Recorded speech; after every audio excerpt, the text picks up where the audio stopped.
성도가 죄를 지을 때조차도 사랑을 베푸시는 하나님이라는 제목으로 말씀을 전달하도록 하겠습니다. 오늘 본문 창세기 20장의 말씀을 우리가 살펴보았는데요. 여러분, 창세기 20장에 이제 아브라함의 이야기가 나옵니다. 아브라함 하면 믿음의 조상이라고 우리가 얘기를 하죠.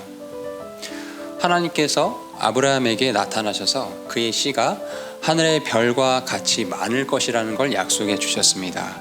그리고 그의 후손들이 이집트에서 400년 동안 학대받고 그 뒤에 약속의 땅으로 돌아올 것을 창세기 15장에 보면 약속해 주신 말씀이 기록되어 있습니다. 약속의 아들을 아브라함에게 주시겠다고 약속을 하나님께서 주셨지만 그 약속이 좀 아브라함이 생각하기에 이제 더디게 일이 진행되고 있자 그 아내인 사레가 여종 하갈을 통해서 이스마엘을 낳게 하죠. 그리고 이제 13년 정도 시간이 지난 이후에 약속의 상속자가 그의 아내 사레를 통해 나올 것을 확증하시고 할례 언약을 또 세워주십니다. 창세기 17장에 보면 그런 내용이 기록되어 있습니다. 그리고 그 뒤에는 소돔과 고모라의 거주민들을 위해 하나님께 중보하는 일을 또 아브라함이 하게 됩니다. 믿음의 조상이라는 참 그 칭호에 걸맞게 어떤 민족의 구원의 문제를 놓고 기도하는 모습을 우리가 보게 됩니다. 그리고 이제 마지막으로 창세기 21장에 가보면 드디어 약속의 자녀인 이삭이 태어나게 되죠.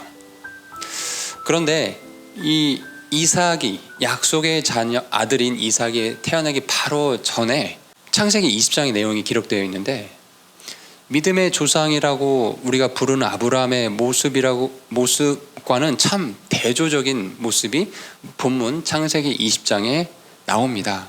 아브라함이 이제 그랄 지역으로 내려가서 머무른 기간이 있었어요. 이 그랄 땅은 블레셋의 수도, 즉 이방인들의 땅이죠. 블레셋의 수도인데 그곳에서 이제 머무르게 된 일이 있었습니다. 그리고 그곳에서 이제 자기 아내 사레를 아내가 아니라 누이라고 거짓말하는 사건이 발생하게 되죠. 이 일이 단순한 거짓말로 끝나는 게 아니라 만약 정말 그렇게 돼서 이 그랄 땅의 왕이었던 아비멜렉이 사레를 아내로 취하게 되었다고 한다면 이제 아브라함의 씨를 통해서 약속의 자녀가 태어날 거라는 그 메시아의 약속이 제대로 이루어질 수 없는 그런 참 위험한 상황에 놓이게 된 것이죠. 믿음의 조상인 아브라함조차도 이런 일들을 겪었습니다. 우리 그리스도인들이 연약할 때, 또 영적으로 침체할 때, 또 죄악 속에 있을 때 그리스도인 자신이 그리스도인이라는 걸 좀 숨기려고 하는 그런 모습들을 우리 스스로도 보게 됩니다. 지금 본문 창세기 20장에서 아브라함도 하나님이 보시기에는 대언자라고 얘기를 하시는데 정작 우리가 본문 속에 나타난 모습은 자기 아내를 아내라고 하지 아니하고 누이라고 속이는 거짓말하는 참 거짓말쟁이의 모습, 대언자의 모습으로 보기에는 참 안타까운 연약한 그런 모습으로 이제 등장하게 되지요. 오늘 이 본문을 통해서 믿음의 조상인 아브라함조차도 이 죄된 모습을 하나님께서는 그러면 어떻게 다루시는지 그런 모습들을 한번 살펴보길 원합니다. 이제 아비멜렉 왕이 사레를 데려갔어요. 왜냐하면 아브라함이 자기 아내가 아니라 누이다라고 얘기를 했기 때문에 이렇게 취한 거죠. 아내로 취한 거죠. 근데 그날 밤에 하나님께서 이제 나타나십니다. 3절에 보면 창세기 20장 3절에 밤에 하나님께서 꿈에 아비멜렉에게 가셔서 그에게 이르시되 보라 너가 데려온 여인으로 인해 너는 죽은 자가 되었나니 그 여인은 한 남자의 아내이니라 라고 말씀하셔요. 자, 이렇게 얘기하자 아비멜렉 입장에서는 너무나 억울한 거예요. 4절에 가보시면 아비멜렉이 이렇게 하나님께 이제 항변을 하고 있죠. 그러나 아비멜렉이 그녀에게 가까이 가지 아니하였으므로 그가 이르되 주여 주께서 의로 민족도 죽이시려 합니까? 5절에 그가 내게 이르기를, 그는 이제 아브라함 말하는 거죠. 내게 이르기를 그녀는 내 누이라 하지 아니하였습니까? 또한 그녀도 사레, 아브라함의 아내인 사레를 말하는 거예요. 그녀도 스스로 이르기를 그는 내 오라비입니다라고 말을 했다라는 거예요. 그러니까 남편과 아내 둘 다 서로 맞는 말이다. 우리가 부부가 아니라 남매 관계다. 이렇게 얘기를 했다라는 거예요.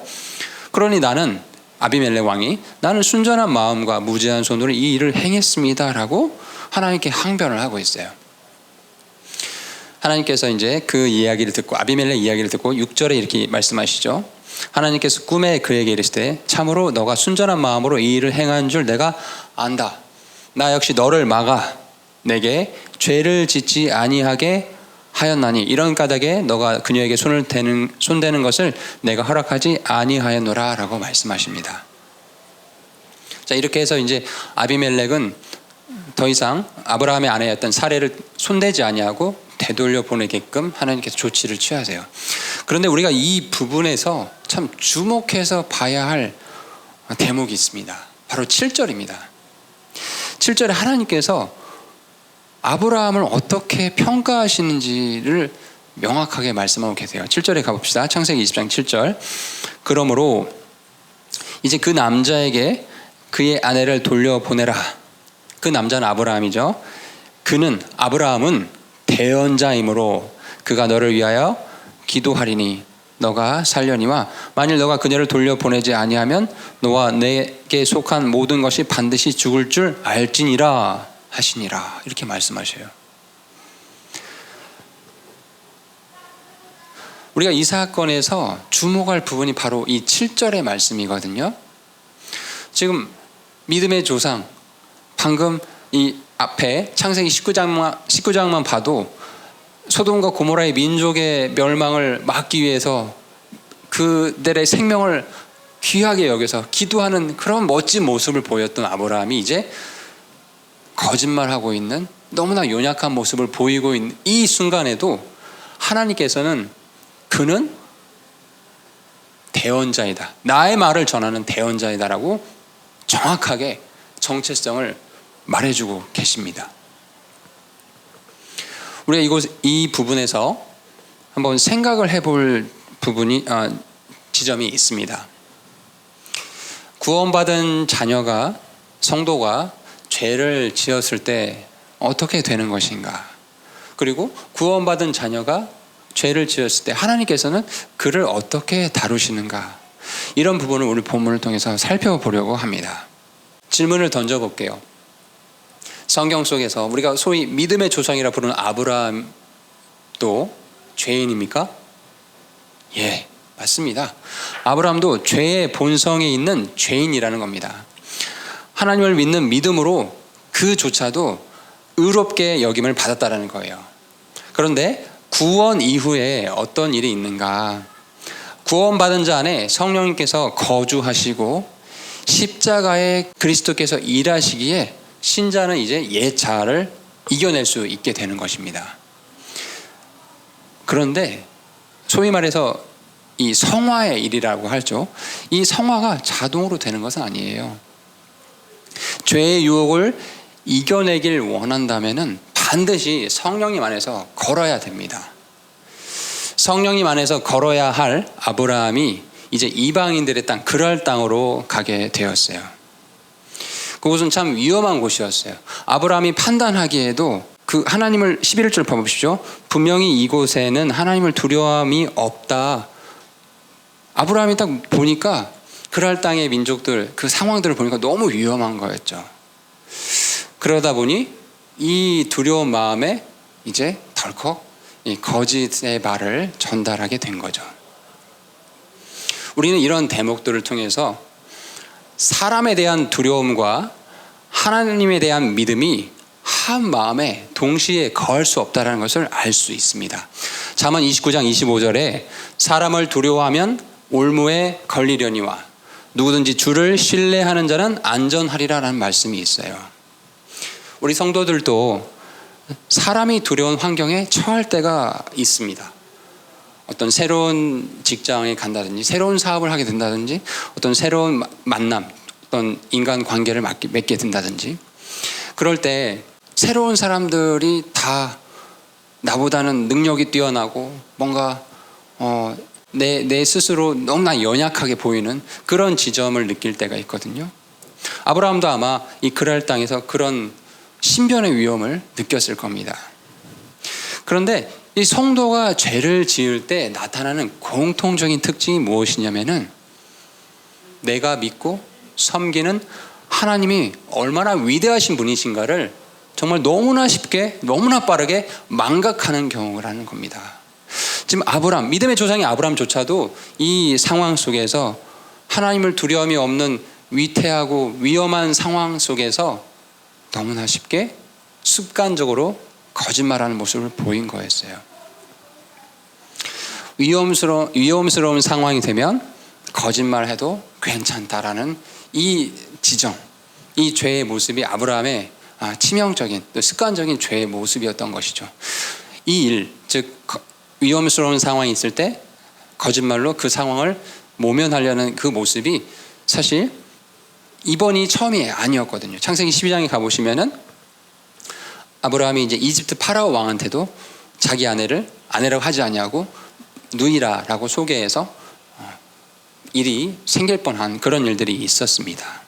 그 당시에도 이제 아브라함과 사레가 파라오에게 자기들의 잘못을 인정하고 하나님께 그런 점들을 고백을 했습니다. 그런데 아마 그 죄가 완전히 버려지진 않았던 것 같아요. 그러다 보니 이번에는 이 죄가 점점 자라나서 이제 아브라함만 거짓말을 한 것이 아니라 아내인 사라까지 거짓말을 공유하는 모습이 나타나게 됩니다. 창세기 20장 5절입니다. 그 아비멜렉 왕이 이렇게 얘기를 하고 있죠. 그가 내게 이르기를 아브라함이 나한테 이렇게 말을 했습니다. 하나님, 그녀는 내 누이라 말을 했습니다. 그리고 그녀도 아내인 사레조차도 스스로 이르기를 그는 아브라함 내 오랍입니다 라고 얘기를 했다는 거예요. 그러니까 두 사람이 거짓말을 공유하는 모습까지 이렇게 죄가 성장하게 되었어요. 죄를 가볍게 인정하는 것은 죄를 상한 심정으로 자백하고 그것을 버리길 원하는 하나님의 마음과는 거리가 먼 것입니다. 구원받은 성도가 죄를 대하는 올바른 태도는 무엇이냐? 죄를 미워하고 죄를 지은 우리 자신을 몹시 싫어해야 되는 것입니다. 잠언 28장 13절에 자기들의 죄를 숨기는 자는 형통하지 못하려니와 누구든지 그것을 자백하고 버리는 자는 긍휼을 얻으리라. 아멘. 하나님께 죄를 자백하고 버리는 그 태도, 그 자세를 하나님께서 원하신다는 것입니다. 우리가 이 아브라함의 이 실수된 죄된 모습을 통해서 바로 이런 지점들을 배워야 됩니다.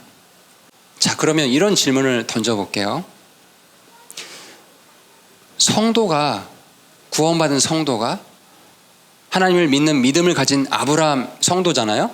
죄를 지었을 때 하나님께서는 그렇다면 그를 어떻게 다루시나? 성도가 죄를 지으면 믿음이 취소되고 구원이 파괴가 될까요? 대답은 아닙니다. 로마서 4장 1절에서 3절의 말씀 보시겠습니다. 자, 로마서 4장의 말씀에 가보시면 1절부터 이렇게 기록되어 있습니다. 그러면 육체에 관한 한 우리 조상인 아브라함이 무엇을 발견했다고 우리가 말하리요? 2절에 만일 아브라함이 행위로 의롭게 되었으면 그 일에 대하여 자랑할 것이 그에게 있으려니와 하나님 앞에서는 없느니라. 3절이 중요합니다. 성경 기록이 무엇라 말하느냐?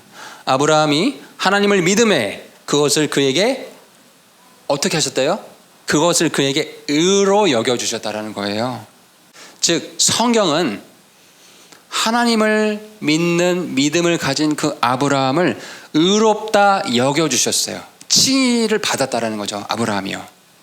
그러면 성도, 즉 칭의를 입은 아브라함, 이 성도가 죄를 지을 수는 있죠. 그러나 그 일로 인해서 그 사람의 구원이 취소되거나 믿음이 파괴되지는 않는다라고 명백하게 로마서 말씀에서 땅 결론을 내려주시고 있는 것입니다. 본문에서 하나님께서도 아브라함이 비록 본문 가보시겠습니다. 창세기 20장 본문에서도 아브라함이 비록 죄를 짓는 모습을 보였음에도 불구하고 그는 창세기 20장 7절입니다. 그는 대언자이므로 그가 너를 위하여 기도를 할 것이다. 그의 본분을 정확하게 믿지 아니하는 불신자인 아비멜렉 왕에게 말씀해 주고 있는 것이지요. 아브라함을 대언자로 세웠다. 비록 너가 불신자의 너의 눈에 보기에도 부족한 모습이 보일 수 있다 할지라도 그는 대언자이다. 구원받은 자이다. 그렇기 때문에 아비멜렉 너와 죽음 사이에 그걸 해결할 수 있는 유일한 방법은 대언자인 아브라함의 기도 중재뿐이다 라고 명백하게 말씀해 주고 계시면서, 하나님께서 한 번 칭의로 입은 받아서 구원받은 그 자녀에게 어떠한 경우에도 그것을 취소하거나 번복하지 않는다라는 걸 명확하게 말씀해 주고 계시는 거예요. 여러분, 이 말씀을 보면서 우리 하나님이 참 사랑이 넘치신다라는 그런 우리가 마음을 느끼게 됩니다. 구원받은 자녀가 실수로 인해서 죄를 지을 수 있어요. 그런데 하나님은 그 성도가 죄를 지을 때조차도 그의 정체성, 그의 소명을 잊지 않도록 배려해 주고 계시는 거예요. 아브라함 스스로가 이제 이런 일들을 통해서 정말 습관적으로 거짓말하고 죄 짓는 나의 모습을 돌아보게 되었겠죠. 그리고 이제 다시는 이 일, 습관적으로 죄 짓고 위험한 상황이 되면 거짓말로 합리화하는 이 악한 모습을 벗어났겠죠. 창세기 20장 이후로, 21장 이후로 아브라함은 더 이상 이렇게 자기를 늘 얼검했던 습관적인 죄 짓는 모습에서 벗어나서 정말 믿음의 조상의 모습으로 나아가게 되는 것을 우리가 말씀을 통해 배울 수 있게 되는 것입니다. 혹자는 아브라함이 거짓말한 거에 대해서 하나님께 회개했다는 기록이 없지 않습니까? 라고 이렇게 반박을 하는 경우도 있어요. 그럼 우리가 성경 전체를 보시면 아브라함이 이 일 이후에 정말 믿음의 하나님 앞에 더 전진하는 모습을 우리가 보게 되잖아요. 그러니 정말 아브라함은 이 거짓말하는 자신의 이 연약한 모습, 이 사건들을 통해서 믿음이 한 단계 더 높아졌을 거라는 걸, 당연히 하나님께 자백하고 그 죄를 버렸을 거라는 걸 우리가 알 수 있습니다. 말씀을 정리해 보겠습니다. 아브라함이, 믿음의 조상인 아브라함이 하나님을 믿는 믿음으로 구원받아 칭의를 입은 아브라함이 성도가 죄를 지을 수 있습니까? 없습니까? 네, 죄를 지을 수 있어요. 근데 그 모습 가운데조차도 하나님은 그 칭의를 입은 성도의 본분, 위치 절대 취소하지 않는다라는 걸 우리는 발견하게 됩니다. 또한 그 가운데 죄 짓고 낙심하고 쓰러져 있는 가운데서도 그의 정체성을 분명하게 인식시켜 주시면서 그가 다시 회복될 수 있게끔, 성도가 다시 회복되어서 하나님 앞에 나아갈 수 있게끔 사랑을 베풀어 주신다는 걸 우리는 이 본문을 통해서 배울 수 있게 됩니다. 이 말씀을 듣고 있는 우리 청년들, 중고등부 친구들, 하나님 정말 만나보시길 바래요. 하나님 믿는 믿음을 갖게 되면 칭의를 입고 정말 그 칭의를 입어서 의롭다 인정하심을 입은 가운데, 물론 낙심하고 죄짓고 이렇게 쓰러진 모습도 있을 수 있어요. 그러나 아브라함이 이렇게 회복하고 나아간 것처럼 우리도 이제 그 발자취를 따라서 정말 한 단계 한 걸음 한 걸음 하나님을 더 사랑하고 그분 앞에 나아가는 우리가 될 수 있도록 인도해 주실 거라 믿습니다. 오늘 이 말씀을 우리 마음속에 잘 새겨보고 한번 이 말씀대로 하나님 앞에 우리가 자백하지 않고, 또 자백했다 하라도 완전히 버리지 않았던 죄악들이 있다면 완전히 버려서 모두가 하나님 인정받고 하나님께 영광 돌리는 우리 모두가 되었으면 좋겠습니다.